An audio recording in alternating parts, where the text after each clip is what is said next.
sabe o que é o voto bicameral. O voto, hoje, né, o Brasil é governado teria duas instâncias de poder, né? São duas instâncias de poder que a gente quer. Eu sou favorável ao sistema que está aí, tá? O sistema bicameral. Eu sempre fui favorável ao sistema bicameral, né? Não tenho nenhuma restrição a ele. Bicameral, eu acho que o Senado, para mim, não, honestamente, não serve para nada. Você, no municipal, no governo municipal, os vereadores criam as leis, o prefeito sanciona. No governo estadual, os deputados estaduais criam as leis, o governador sanciona. Voto aos 16 anos, né? Eu sou plenamente favorável. Aliás, eu defendo... as pessoas hoje com 16 anos não são as pessoas de 30, 40 anos atrás. São perfeitamente disso. Um homem e uma mulher, um rapaz ou uma moça com 16 anos, 16, 17, 18 anos hoje, tem muito mais compreensão do mundo, da realidade, da sociedade, né, do que tinha 30, 40, 50 anos atrás. Nossa legislação é uma legislação muito atrasada, né? Eu acho que é correto, né, as pessoas votarem aos 16 anos. Já tem mais do que capacidade de discernir o que é certo e o que é errado. Portanto, eu sou plenamente favorável, né? Sou contra o voto obrigatório. Né? Eu acho que tudo que se obriga não presta. Né? Eu acho que o que é bom, né, deve ser facultativo. Né? Não deve se obrigar a fazer nada. Né? Enfim, então eu sou contra o voto obrigatório. Eu acho que nós faríamos um grande favor à nação brasileira se a gente acabasse com a obrigatoriedade do voto. Olha, eu acho que deve ser mantido, sim. Não obrigatório, mas eu acho que deve ser mantido. Eu acho que quanto mais nós estimularmos os jovens a participar da política, melhores as chances do cenário que a gente vê hoje em dia mudar, infelizmente. Eu entrei para a política por incentivo dos meus alunos. É o meu primeiro mandato. Eu sempre em sala de aula comento o que eu gostaria de fazer, gostaria que aqui fosse assim. E aí os meus alunos me estimularam a entrar para a política. Mas eu acho que deve ser mantido, sim. Não obrigatório, mas é muito importante.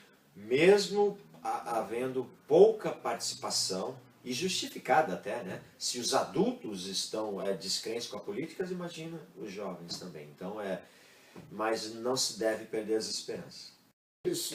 No caso, o parlamento, ele fiscaliza, né? Ele elabora leis dentro de determinados limites constitucionais, vota as leis de interesse que o prefeito encaminha, vota as suas leis próprias, né? E mais do que isso, busca representar, que eu acho que é muito importante também, né? Representar o segmento que ele representa, né? Por exemplo, a pessoa vem do movimento sindical, né?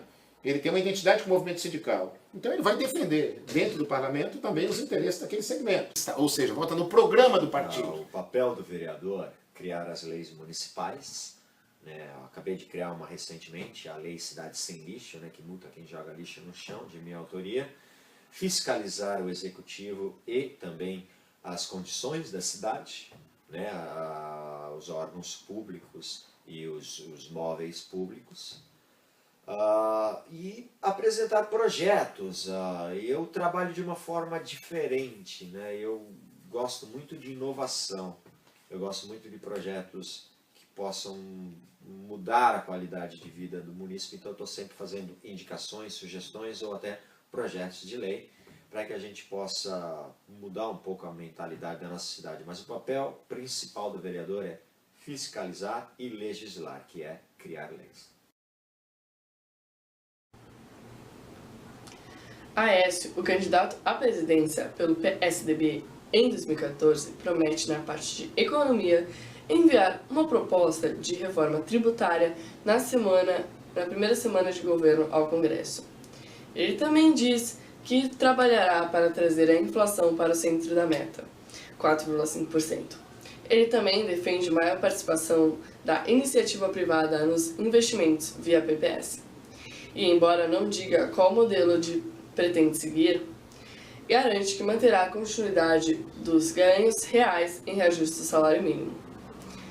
Na parte de educação, ele propõe a criação de incentivos para professores, uma delas a vinculação de remuneração à melhoria dos índices de aprendizado.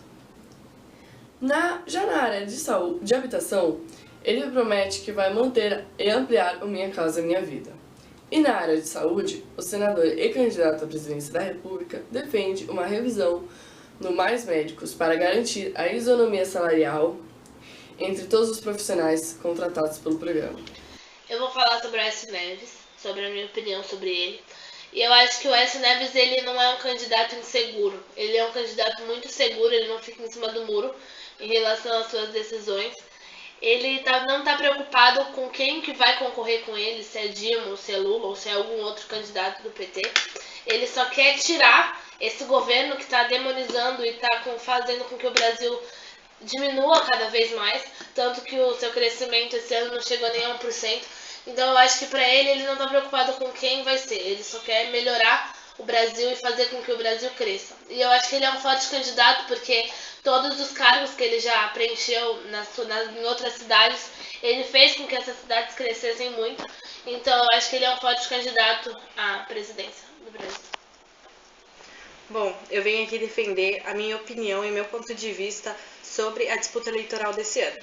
Primeiramente, eu sou a favor da Marina, admiro seu discurso e se votasse esse ano, votaria na Marina. Creio que a aparição dela nessa eleição foi e será decisiva para o futuro do nosso país. Tanto porque, do pronunciamento do PT, este é o pior ano do PT na história. E nunca se teve uma eleição tão polarizada. Talvez só com Collor e Lula em 1980, por aí. Creio que o discurso messiânico e o temor dos opositores, quando viram uma forte candidata com um discurso promissor, além do voto de luto pela morte de Eduardo Campos, foram fundamentais para a ascensão da Marina nas pesquisas. Marina é uma ambientalista. Ela vai sim propor maneiras de voltar toda a economia para maneiras cada vez mais sustentáveis, mas claro, da forma que ela puder, porque o mundo não está preparado hoje para políticas 100% ambientais. A fonte de combustível do mundo é fóssil, não adianta, e os pronunciamentos de propostas ambientalistas de tirar um pouco o prestígio da Petrobras e da Marina fez com que economistas e pensadores políticos olharem com olhos tortos para as propostas da Dilma e no final falar porque eu votaria nela.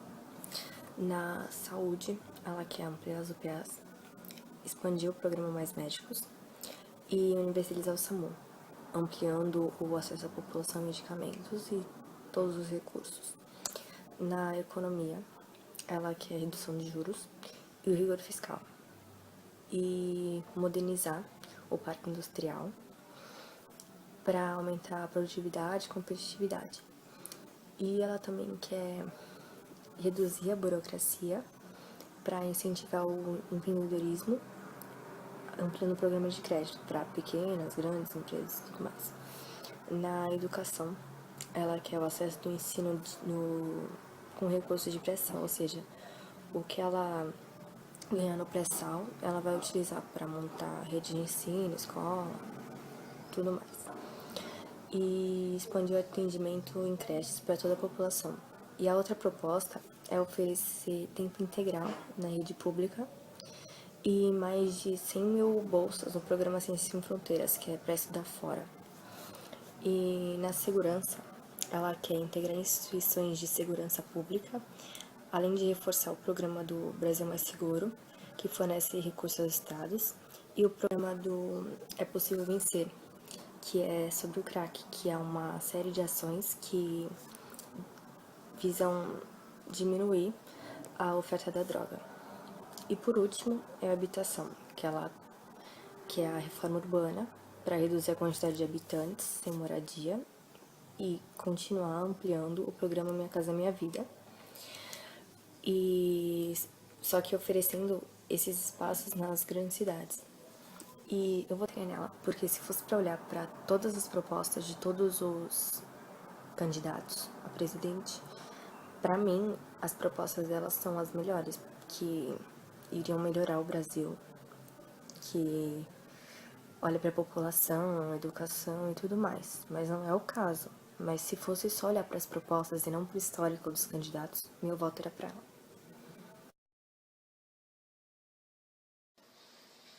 No começo das eleições de 2014 para presidente do Brasil, Dilma Rousseff, Aécio Neves e Eduardo Campos eram as 3 maiores potências para ganhar esse cargo.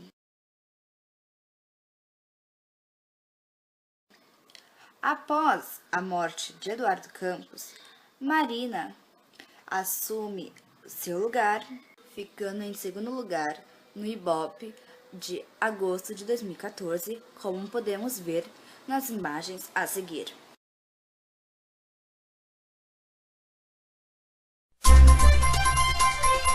Começa agora o debate do Eu Não Sabia, com os 3 candidatos melhores posicionados nas pesquisas para a presidência da República. A cada pergunta feita por mim, os candidatos terão 2 segundos para responder, logo de uma vez, sem enrolação, aquilo que a gente já sabe que eles vão dizer.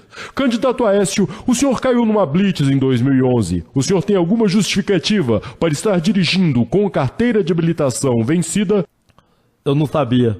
Candidata Dilma, o que a senhora tem a dizer sobre o suposto esquema de corrupção na Petrobras envolvendo governadores e parlamentares da base governista? Eu não sabia. Candidata Marina, o jatinho da sua coligação que caiu no trágico acidente com Eduardo Campos estava totalmente irregular. O que a senhora tem a dizer sobre isso? Eu não sabia. Candidato Aécio, a pista na fazenda do seu tio não estava homologada e o senhor a usou a si mesmo. Por quê? Eu não sabia. Candidata Marina, a senhora foi ministra do governo Lula de 2003 a 2008. Por que a senhora continuou no governo no nefasto período em que acontecia o mensalão? Eu não sabia. Também não. Desculpa, eu só queria te poupar tempo.